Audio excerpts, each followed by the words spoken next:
Perfect. Hello, everyone. I am Kim.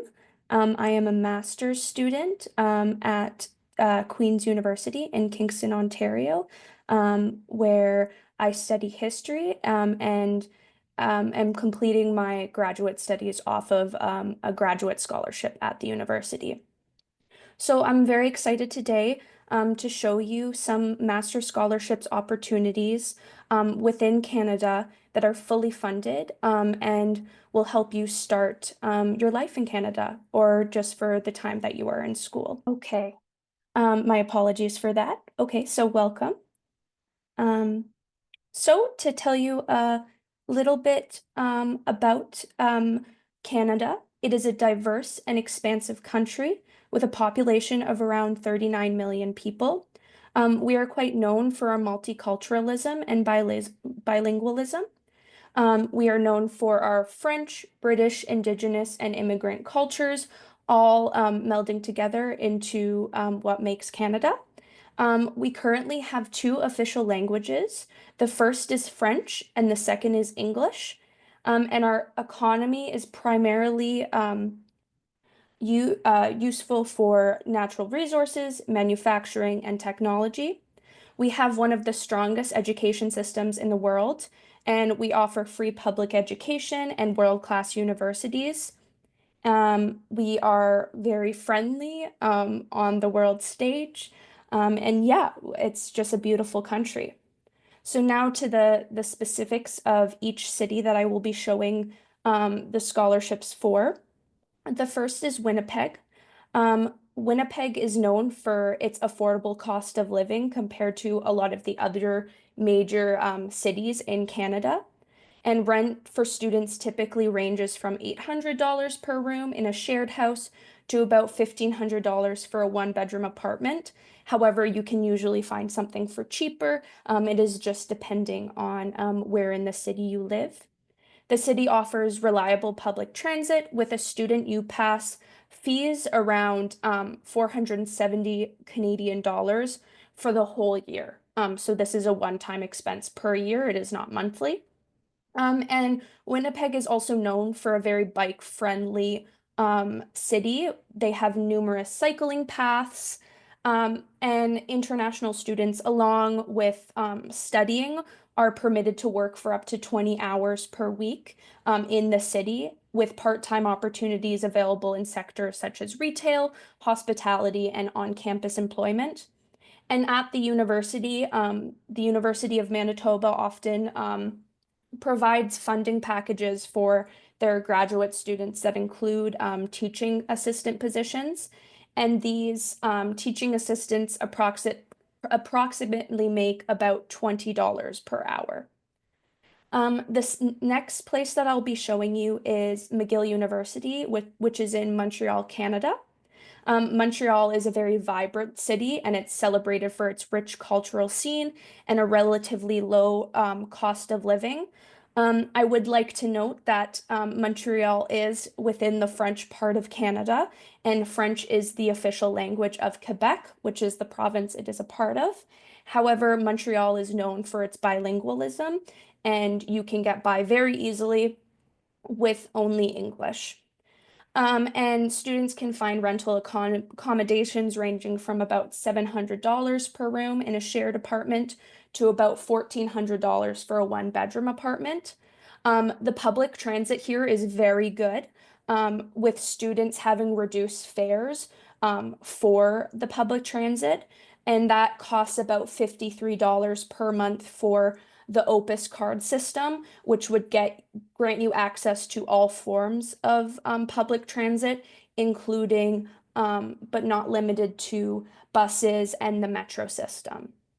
Um, the city is also well known for its accommodation for cyclists. Cycling is one way that a lot of people get around that is less expensive, and they have extensive bike lanes.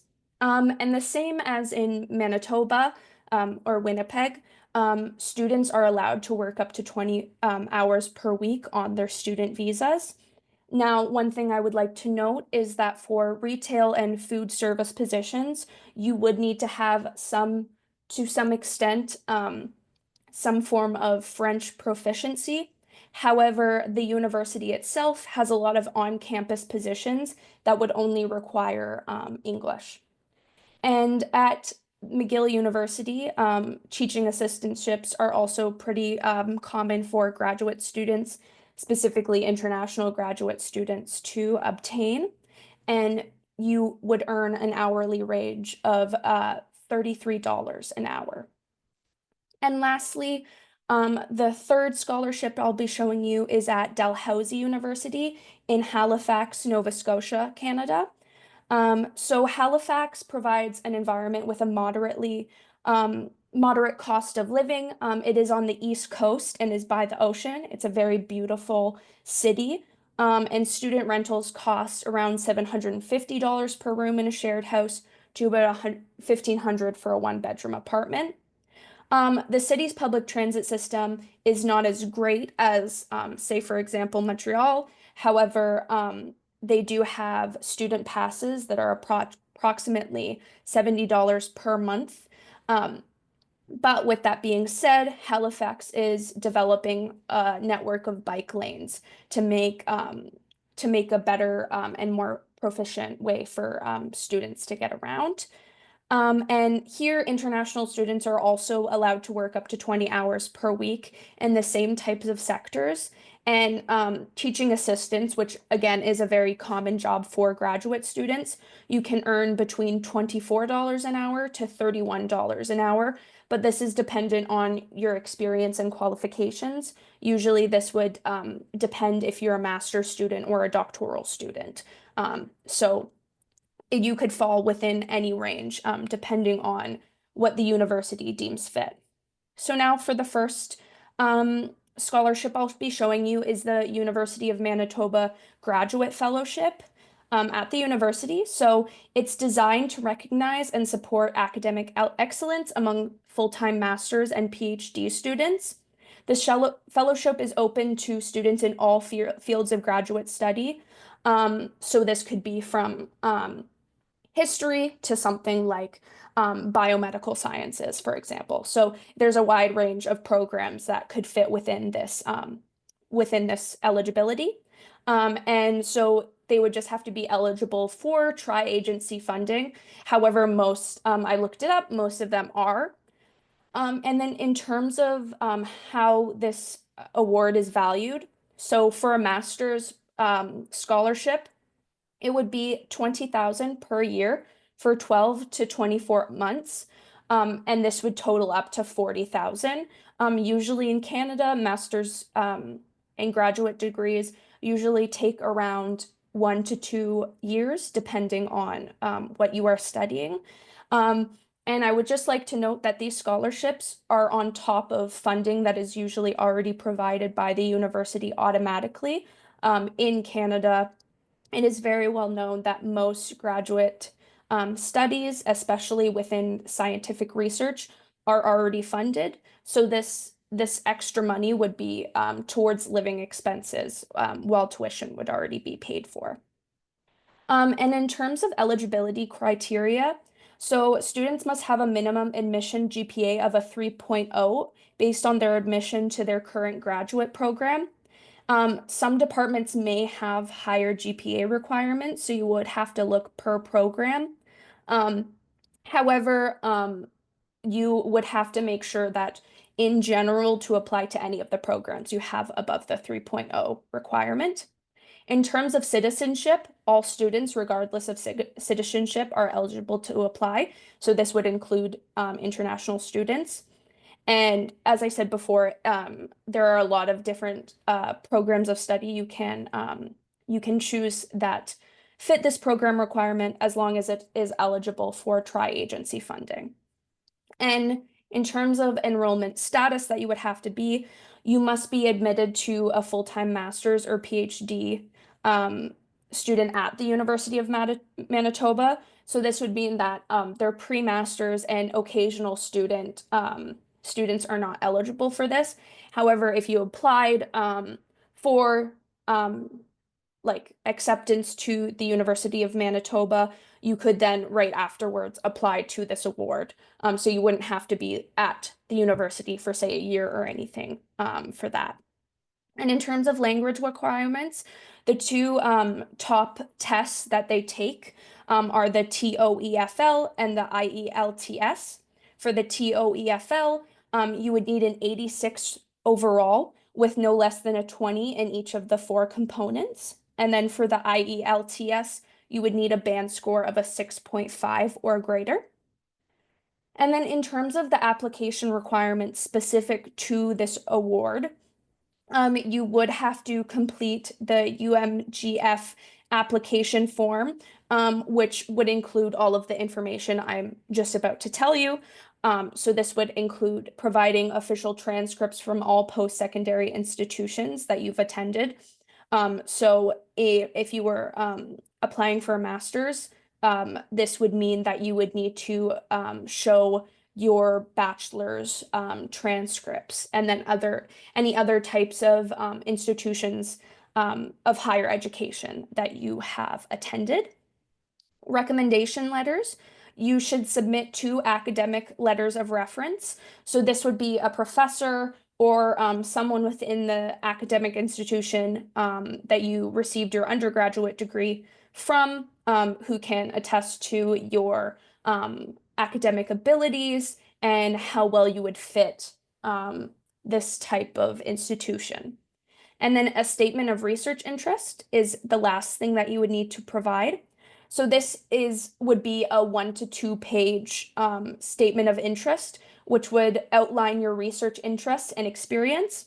So here you would tack on any research experience prior that you've had. So for example, if you worked at a lab in biology during your undergraduate degree, you could utilize that to display some of the interests that you have obtained through that degree and how you would like to further your studies.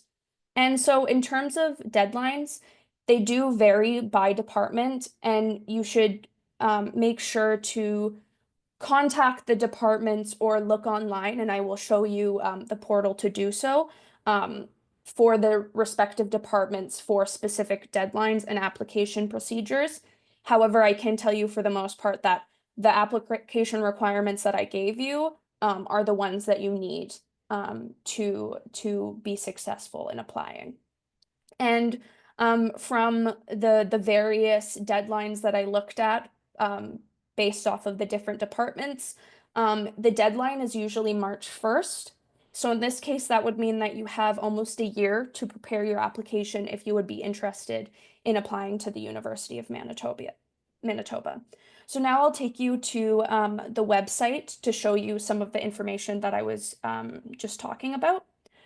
So if you see here, this is the Faculty of Graduate Studies page where you can see some of the admissions, the funding, the student experience. So it really takes you through a lot of the different aspects.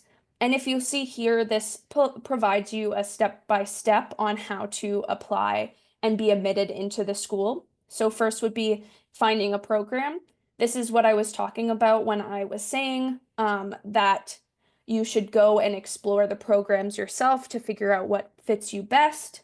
And from here, for example, say that you were interested in animal science, you could see what the expected duration of the degree is, what types of options you have, either thesis-based, which would mean that you would not only complete research, but then write about a 200-page thesis, or course-based, which would be more on-hand lecture teaching.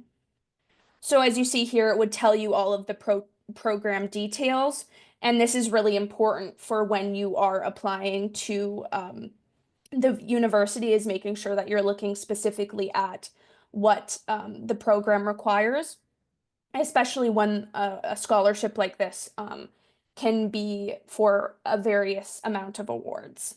And as you see here, the same as I said before, is a 3.0 in the last 2 full years of your undergraduate study is required.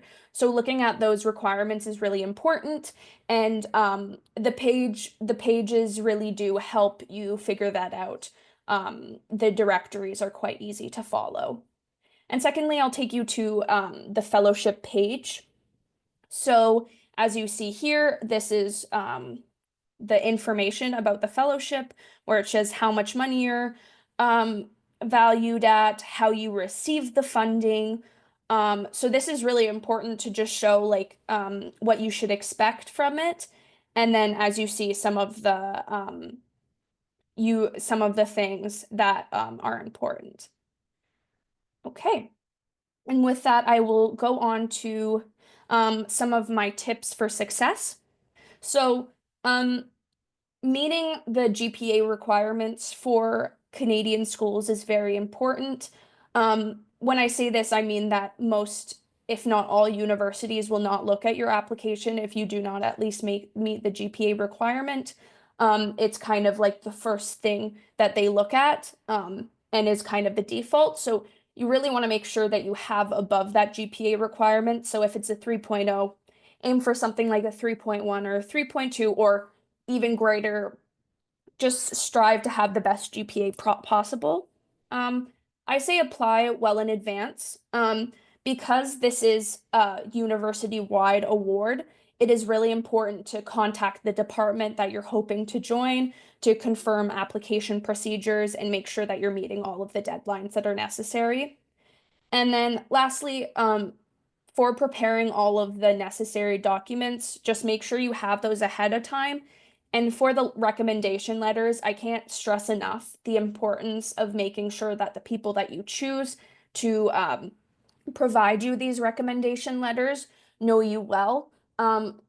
It is highly not suggested to pick someone that you don't know well. I've heard from professors in my own degree about the fact that some students will ask for letters of recommendation without really knowing the professor that well, which makes it difficult. So, and some ways that you can help make this is if your current professors have office hours, joining those are great ways to create a connection and then get those letters of recommendation that are more streamlined to who you are as a person. And so with that, I'll go to the second scholarship, which is the McCall McBain Scholarship at McGill University. So this is a huge scholarship, to say the least. It is a comprehensive program that's designed to support students pursuing either a master's or a second entry professional undergraduate program at McGill University. And this is beyond just financial assistance.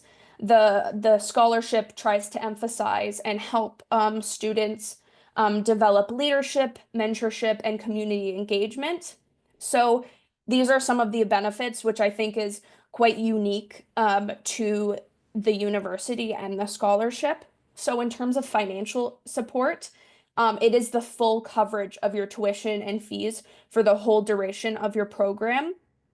Also, you get a living stipend of 2,300 per month during the academic terms. So this would mean that your rent would be completely paid for, and then you would have money on top for a lot of different expenses that you would occur while at the university. And then also a one-time relocation grant to assist with moving to Montreal. So for example, this would mean that they would help you pay for shipping anything over that you have that you need to have in Montreal, and also for plane tickets. So this is quite financially holistic and provides a lot of funding opportunity. And then in terms of additional opportunities, it does help grant you access to French language courses at McGill, either from the beginning to the advanced levels. To emphasize, McGill is an English university within a French city. So you are not required to have English, and sorry, you are not required to have French. However, I will show you later some of those language requirements. And then you also have the eligibility to apply for up to $5,000 in funding for Meaning Summer initiatives. And this is provided that you're not enrolled in academic terms during the summer. So if you're not taking on coursework during the summer, the university will give you up to $5,000 to fund, for example, for you to go to, say, Japan and study under someone else at a university there. So in terms of eligibility criteria, so this is for the next cohort, which would be the 2026 cohort. So you must fit one of these criterias. You do not have to fit all. So you must be either a current student on track to earn your first bachelor's degree by August 2026, or you have earned your first bachelor's degree in the last 5 years. So this would be from anywhere from January 2020 to later. Or you have earned your first bachelor's degree more than 5 years ago, but you're 30 years of age or younger as of January 2025. Um, and additionally, applicants must meet the minimum degree and language requirements for the program they're choosing to study at McGill University. So, because this is, again, one of those university-wide programs, you would pick whatever master's degree suits you best. So this could be from a professional master's degree, which would be a master's in public policy, for example, to a science-based, research-based master's, such as a master's in biochemistry, for example. And as I put here, for master's, this would mean that you must have a bachelor's degree to make sure you're meeting those requirements. And so in terms of language requirements, they do take two different English language tests. So similar to the University of Manitoba, they have quite the same language requirements. So this would be an 86 overall with no less than 20 in each of the four components, and then an IELTS with a band score of 6.5 or greater.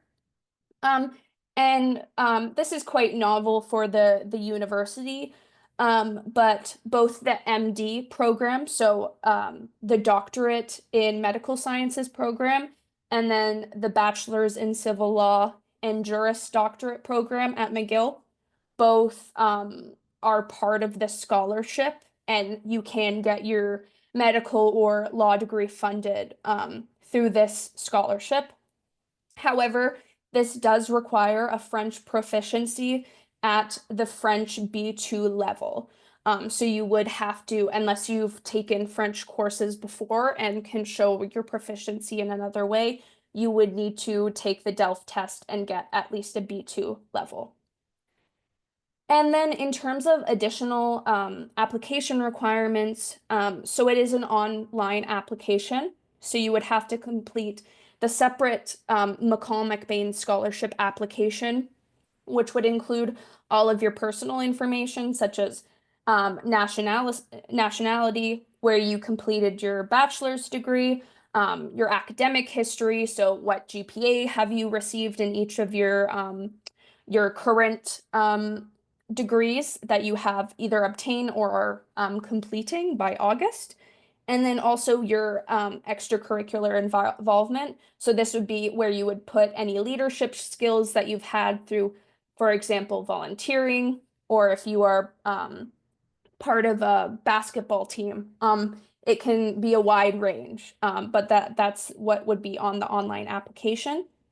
And similar to the University of Manitoba, you will have to submit two references as part of the application process.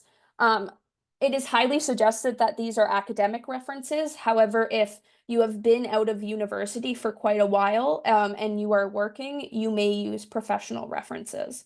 So that is available to you. And in terms of McGill program applications, you would apply separately to the program that you want to at McGill University.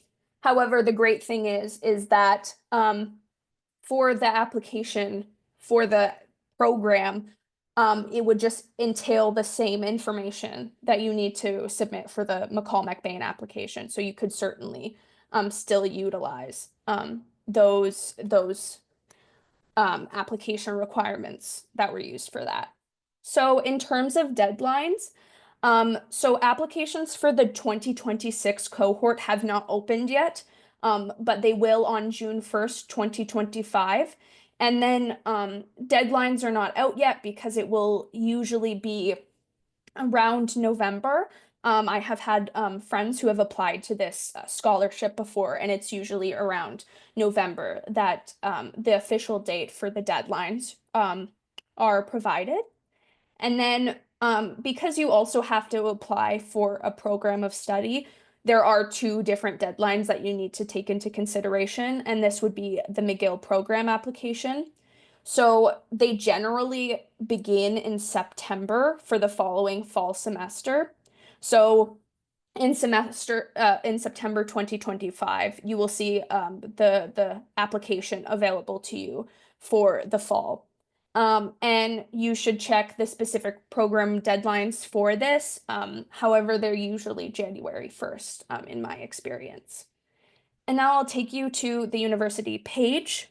Um, I actually completed my bachelor's degree at McGill, and I can not speak highly enough of it.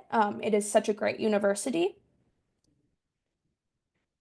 As you can see, it shows you the general about it, and then you can, for example, go to admissions, the graduate program, and then see here you can look specifically for the different programs that you're hoping to join. So, for example, if you're going to an arts, you can see some of the things that you would need and how to achieve the program requirements that I said were specific to the program that you're hoping to apply for. And now the McCall McBain, because it's has like a full separate scholarship page, even though it is through the university. So I highly suggest utilizing this scholarship page if you're interested in applying. This is a very good tool to use throughout the process. And you can even see the finalists of the last ones to see what they were doing and how you fit in to some of the cohorts that have currently taken place. So here you can see, for example, leadership development. Um, so yeah, this is a really great page where it shows you the eligibility criteria, as I discussed with you, and then some of the other requirements. Okay. And so some of my tips for success.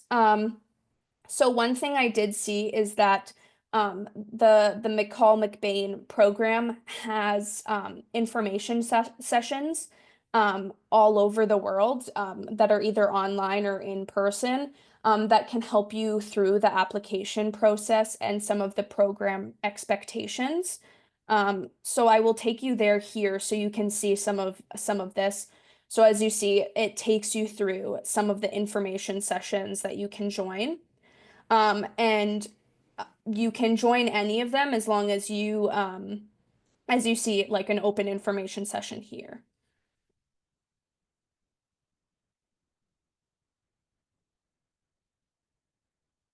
Okay, my apologies. And then secondly, you really want to demonstrate your alignment with the leadership and experience that they're looking for.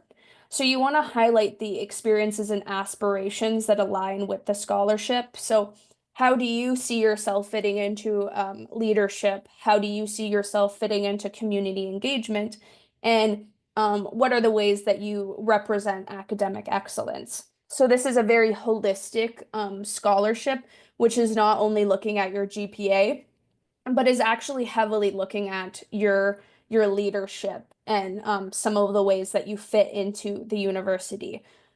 Um, and then lastly, make sure you meet the program requirements. This will vary depending on the program that you are hoping to join. So this would include like GPA requirements, the different bachelor's degrees or other certifications you would need in order to apply for the university program. So make sure you're meeting those requirements.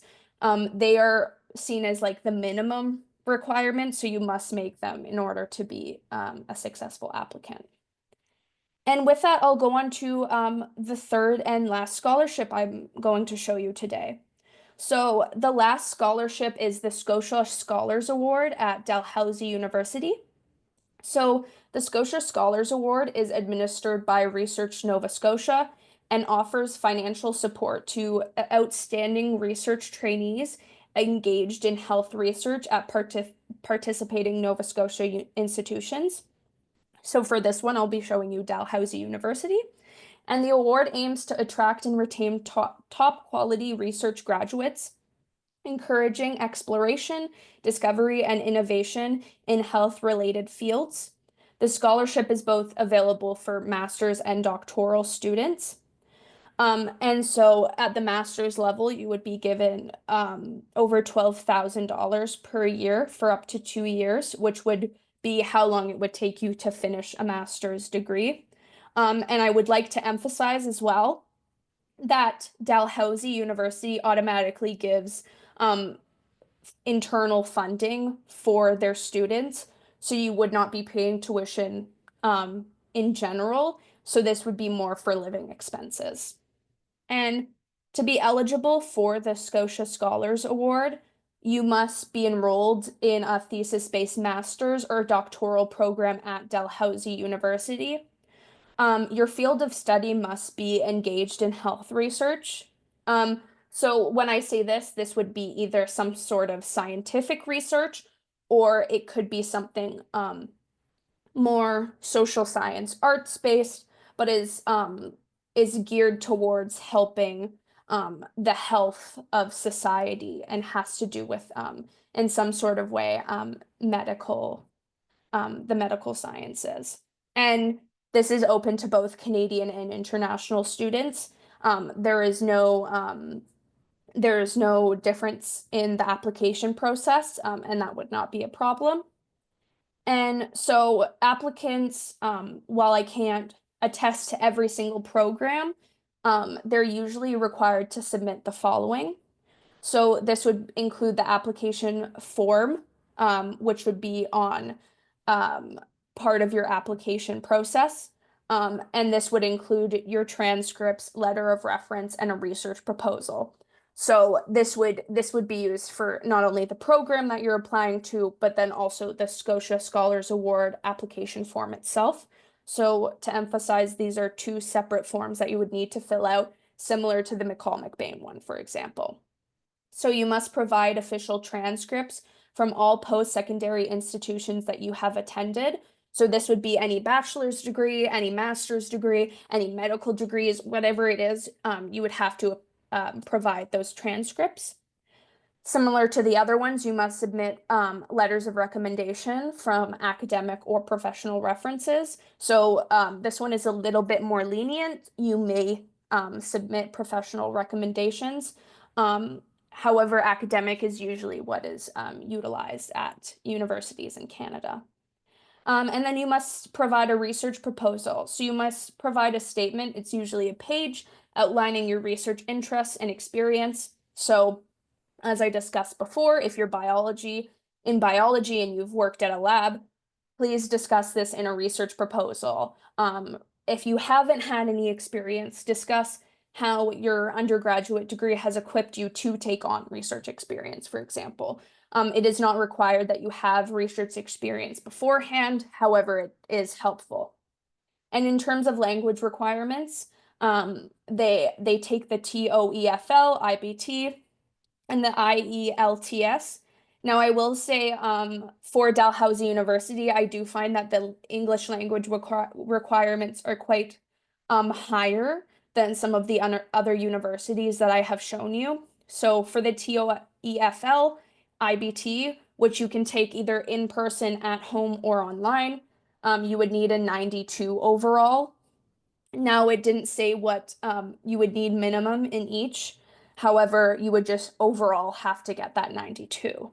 And then for the IELTS, this can be the academic in-person or online test, and you would need a band score of 7 or greater. Now, in terms of deadlines, we are actually currently within the deadline, so you could apply for this if you wished right now. And so the deadline is Thursday, April 25th, 2025 at 1 p.m. Atlantic time. And this is an annual award though, so if you're not ready to apply this April, I do realize how close it is. They do have this for the 2026 year as well. So don't feel like you have to rush into completing application if you're not ready. And program application deadlines are also program dependent. However, similar to the other ones I looked at, it's usually around January 1st. However, I highly suggest that you look at the specific program you wish to join to make sure you're meeting those application deadlines. Now I'll take you to the Dalhousie page. So this shows you some of the things that they're known for. They're ranked top 65 in Times Higher Education. They've had 95 Rhodes Scholars at Oxford University. So they have a lot of help for international students that can help you kind of get through some of the processes that might be pressing for someone who is trying to come to Canada for the first time. So they do have some connections that you can also make in order to make the process easier. So please, if you're feeling that this is an award that you would like to go for, joining some upcoming events or getting in touch with advisors as shown on the page is something that you can do to help with this. And just to emphasize, all of these links are on the pamphlet that will be dispersed later. And then I'll take you to the award page here. So Scotia Scholars Award for Research Nova Scotia. As you see here, it shows you some of the information, the description, the eligibility requirements that I discussed with you, and then an application overview of the things that you would need. And then some of my tips for success is just make sure you meet those eligibility requirements. So this would be make sure that you're enrolled in a thesis-based, so a research-based master's at the university, or you are applying for a thesis-based master's. Again, prepare your application materials early. At least in my experience, when I applied to my master's degree, I found it a lot easier to make sure I have all of the materials well in advance so that I am not rushing the process. So this would include making sure that you acquire the transcripts you need and letters of reference well before the deadline. And then highlight your research potential. Clearly that this award is for more the medical sciences. So you want to emphasize some of the research experience you have, if you have some, or some of the potential research contributions you see yourself having to health research. So this could mean that you have a research idea that you think would be very cutting edge, or it can be like experience that you already have. I think that this is very malleable and does not require you to display current research experience, but can be developed based off of just some of your aspirations. And with that, thank you so much for listening to my presentation. I hope that this was helpful. Thank you so much, Ms. Kimberly, and the students who participate. And as soon as possible, we'll upload the PDF on our website and also the YouTube channel. They can rewatch the meeting. And if they have some question, they can send us an email to Abot, and we will, of course, be helping them. Thank you so much. Yes, thank you Yeah. so much. I hope that this was helpful for everyone, and I hope everyone has a good day. Thank you. Have a good day. Okay, thank you. Bye-bye.